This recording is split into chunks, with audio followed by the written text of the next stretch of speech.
दोस्तों नमस्कार, मैं हूं शैलेंद्र सिंह और आप देख रहे हैं हमारा यूट्यूब चैनल शब्द शब्द शैलेंद्र सिंह। आज हमारे साथ खास मेहमान हैं नाइस हसन जी, जो सामाजिक कार्यकर्ता हैं और लेखिका हैं। हम लोग बड़े लंबे समय से आपस में जुड़े हुए हैं और नाइस जी तमाम महिलाओं के मुद्दे पर सालों साल से काम कर रही हैं।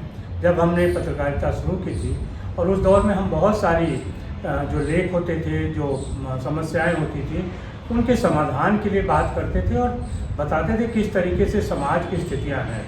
अब नाइस जी सामाजिक कार्यकर्ता के साथ साथ लेखिका भी हैं और इनकी ये अभी नई किताब आई है मुता, और इसके पहले भी एक किताब वो लिख चुकी हैं और तीसरी उनकी किताब भी सामाजिक समस्याओं को लेकर है और वो प्रिंटिंग के लाइन में है।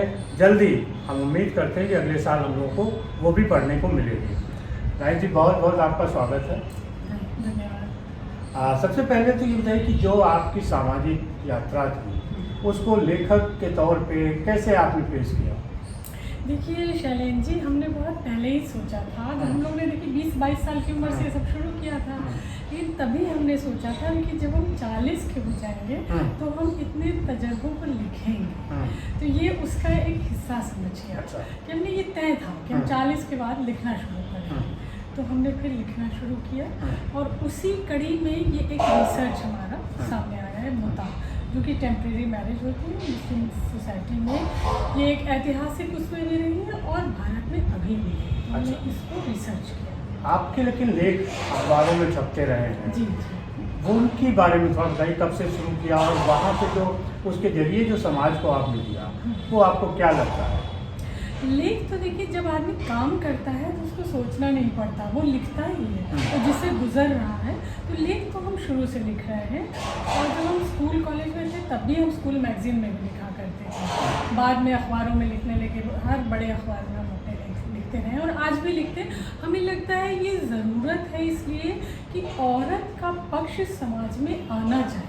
ये नहीं है कि अगर मुस्लिम समाज की बात करें तो एक ही व्यू नहीं हो सकता कभी कि जो आपको मौलवी ने बता दिया या मर्दों ने बता दिया। औरत का एक नज़रिया होता है, एक व्यू पॉइंट होता है, वो भी आना चाहिए। कम से कम दूसरी औरतों को कुछ इबरत तो हासिल होगी। इसलिए हमने सोचा कि हमारे औरतों के बारे में लिखा बहुत कम है, जो लिखा गया वो एक नज़रिए से लिखा गया। इसीलिए हमने लेख लिखना शुरू किया था, कुछ स्टडी करके। अच्छा। कि वो एक आता है। पहली जो किताब थी वो नाजिम अली थी। जी।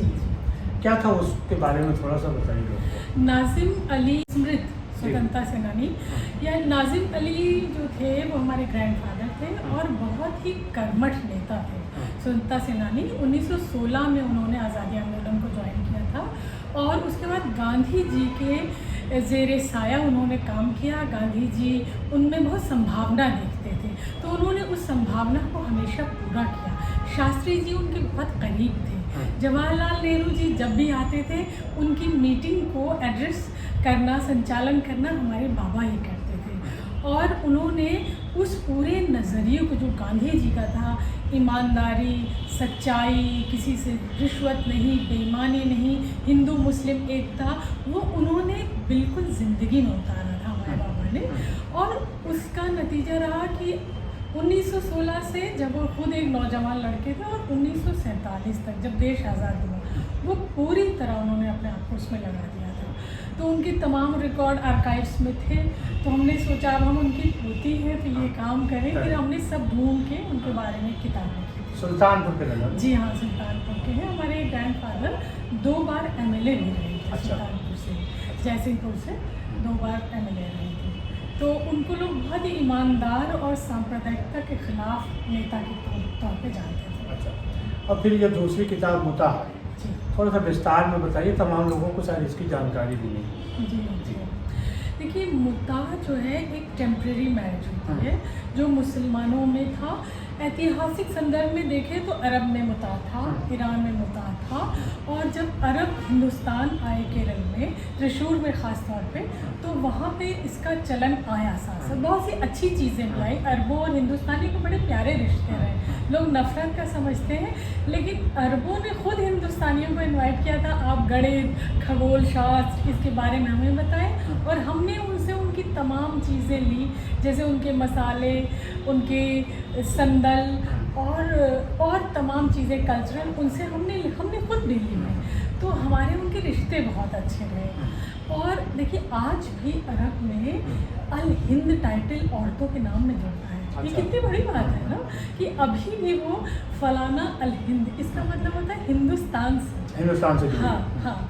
तो वो और अरबों का आना जाना रहा, तो शादी ब्याह भी यहाँ होने लगा, और उसी व्यापार होने लगा। और व्यापार के बाद जब ये आया कि औरतें नहीं आती थी, मर्द आते थे, तो उन्होंने यहाँ टेम्परेरी मैरिजेस भी करना शुरू किया। और अरब में एक अच्छी बात क्या है कि वो अपनी औरतों को शादी के वक्त मेहर बहुत ज़्यादा देते हैं और दहेज नहीं लेते। और हमारे यहाँ क्या था, मेहर बिल्कुल कम देते हैं और दहेज ज़्यादा देते हैं। तो अरबों ने जब हिंदुस्तान के केरल के तटीय इलाकों में जब शादियाँ की, गरीब परिवारों में शादियाँ की, तो उन्होंने इतना मेहर दिया जो उनके मज़हब में था, जो देते थे। उसका असर ये हुआ कि जो गरीब लोग थे उनकी ज़िंदगियाँ बदल गई। लेकिन उसका शिकार लड़कियाँ तो हुई ना। उनका घर भर गया, बहुत कुछ दौलत माल सोना आ गया, लेकिन जब वो जाने लगी व्यापार के बाद, चाहे वो कुछ महीने रहे चाहे कुछ साल रहे, तो उन लड़कियों को नहीं छोड़ा। वो एक चलन चला, तो बाद में वो चलन हिंदुस्तान में बना ही रहा, और मैं कहूँगी आज भी बना हुआ। क्योंकि अरबी कल्याणम जो है, कल्याणम एक संस्कृत का शब्द है, कल्याणम का मतलब शादी। तो अरब के लोग जो आके हिंदुस्तान में शादी करते थे उसको अरबी कल्याणम कहा। अच्छा। फिर वही मैसूर में चलन बढ़ा तो उसको मैसूर कल्याणम कहा। फिर उसके बाद हैदराबाद में चलन आया शेख मैरिज के तौर पे, लेकिन होता वही था टेम्परेरी तौर पे, लड़कियां जिसकी बली चाहती थी। तो घर तो बड़े हो जाते थे। हमने जब फील्ड में जाके अभी स्टडी किया तो हमने पाया कि जिन्होंने आके शादियां की तो उनके ज़रिए लोगों ने कार ख़रीदी, उनकी दुकानें हो गई भाइयों की, घर पक्के बन गए, इसके गरीब लड़कियां ज़्यादा शिकार हुई। लेकिन जो उनको छोड़ के चले जाते उसका कोई समाधान नहीं है। फिर बच्चे, कोई जिम्मेदारी नहीं है उस बात की। मुताह में वो छोड़ के ही गए। हालांकि अगर मुताह का रूल देखें तो उसमें ये था कि बच्चे को उत्तराधिकार मिलेगा, लेकिन बीवी को कुछ नहीं था। पर सारे केस में ज़्यादातर ये दिखा लड़की के हाथ में कोई बच्चा है और वो अरब से आया, सूडान से आया, यमन से आया, वो चला और वो लिए घूम रही है, उसकी शादी भी नहीं हुई। कितनी लड़कियां इसके बाद सेक्स वर्क में चली गई। लेकिन ना अरब और ना हिंदुस्तान में इसकी कोई स्टडी रिपोर्ट है।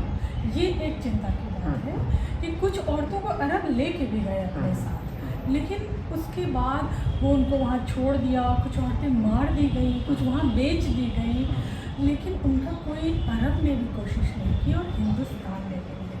एक state commission for women Kerala ने एक स्टडी की थी कुछ 2500 औरतों की। अच्छा। जिसमें 600-700 औरतें पूरी तरह से लापता थी कि वो कहाँ गई, और बाकी तो छोड़ दी गई थी, वो थी लेकिन वो लापता थी। तो हमको ये लगता है ये स्टडी एक इम्पोर्टेंट स्टडी है और हमने किया भी इसी मकसद से कि जब एक आपने अमीना का केस सुना होगा, हो गया होगा 10 साल 20 साल हो गया होगा, 10 भी नहीं। एक अमृता आलूवालिया, एक वो थी एयर होस्टेज, और 12 साल की लड़की को 17 साल का अरब एक ब्याह के केरल से दिल्ली से अरब ले जा रहा था। तो एयरप्लेन में वो बच्ची रोती हुई पाई थी, और तब अमृता आलूवालिया ने उस लड़की को पकड़ा था और फिर पूरा खोजा गया था। तो पता चला था कि जो साथ में बैठे हैं 70 साल के, ये इस बच्ची को ब्याह के ले जा रहे हैं। तो ये केस बहुत उठा रहा था, हम लोग स्कूल में थे, पढ़ते थे, वो हमारे जहन में थी कहानी। फिर हमने कुछ और इधर कहानियाँ सुनी, फिर एक मन बनाया था कि हम इसकी स्टडी करेंगे। तो उसी संदर्भ में स्टडी निकल के आई है। पढ़ने वालों को ज़रूर ये अच्छी लगेगी, जो एक फेमिनिज़्म का नज़रिया है उस नज़रिए से भी, और तमाम नई जानकारियाँ मिलेगी, इतना मैं कह सकते हैं।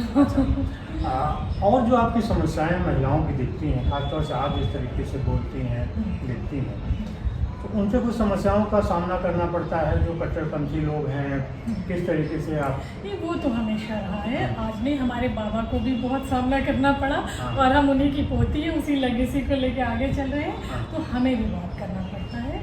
जब हम 3 तलाक और हलाला के लिए मुहिम हम लोग चला रहे थे, आए दिन हमको फ़ोन आता था। फ़ोन उठाया, बड़े अदब तहज़ीब से फ़ोन पे पूछा गया आपका नाम क्या है, जी बताया। उसके बाद लगातार गालियाँ शुरू होती हैं।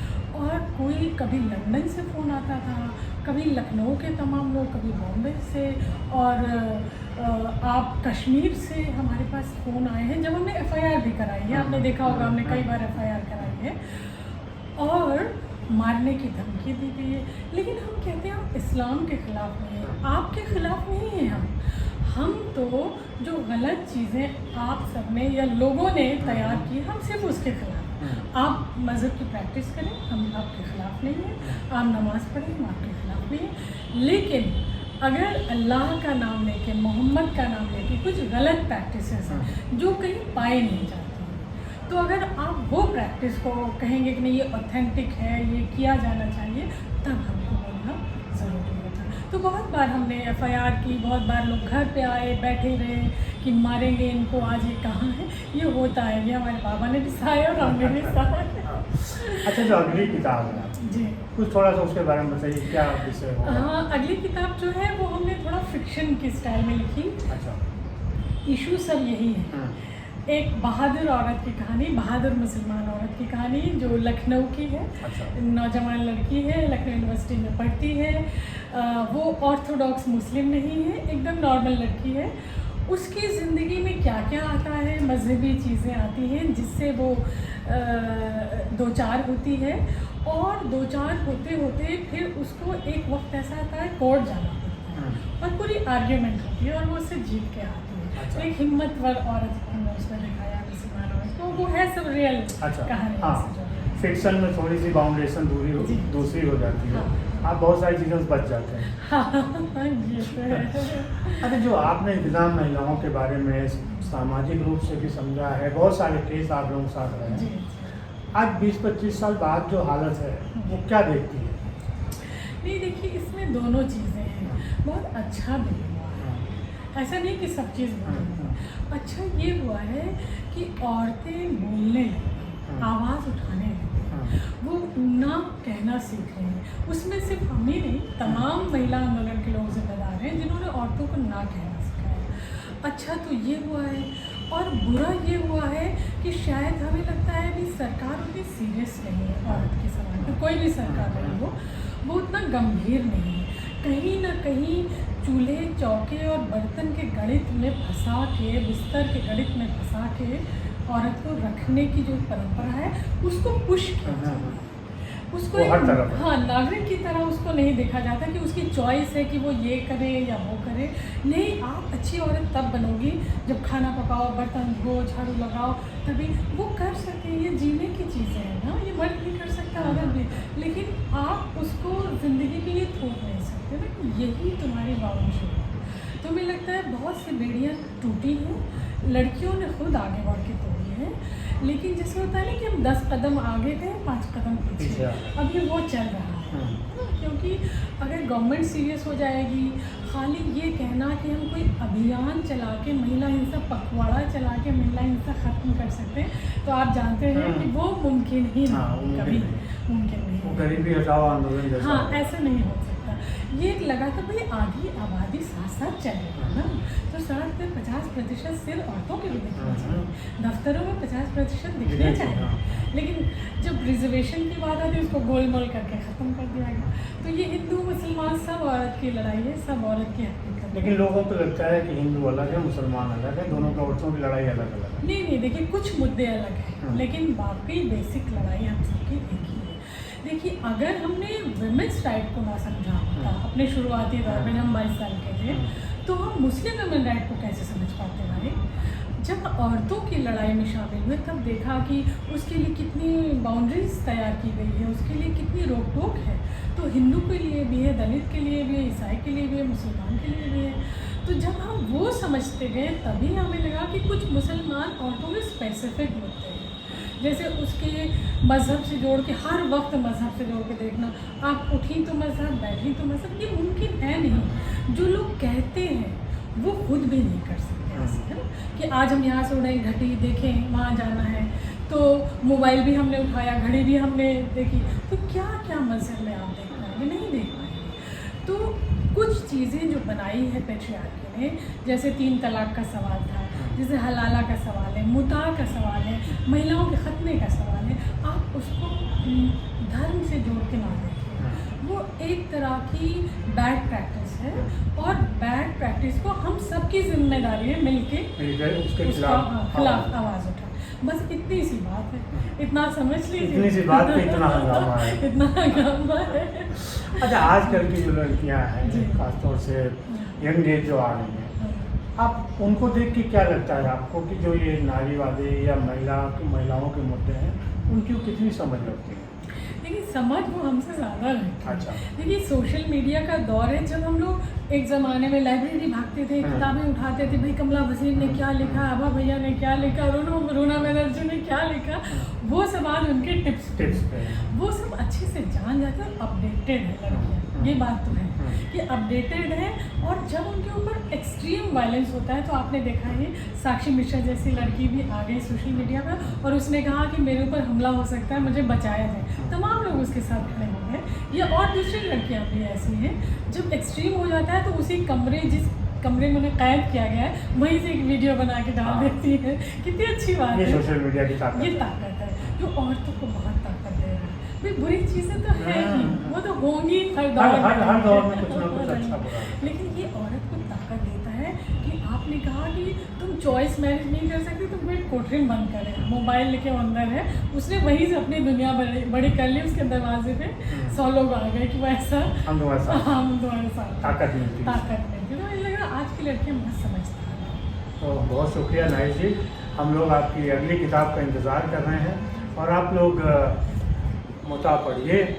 अभी नेशनल बुक फेयर चल रहा है लखनऊ में, वहाँ पे अवेलेबल है स्टॉल नंबर जी, वाणी प्रकाशन पे है। वाणी प्रकाशन का वहाँ स्टॉल है, वहाँ पे अवेलेबल है, तो वहाँ से ले सकते हैं। और बाकी अमेजॉन वगैरह पर भी, तो वहाँ से भी ऑनलाइन परचेज कर सकते हैं। चीज़ों को पढ़ते रहिए, क्योंकि पढ़ने से ही समझ भी विकसित होती है और आप जो तर्क दे सकते हैं बातचीत में, वो भी पुस्तकों से ही मिलते हैं। शुक्रिया, धन्यवाद।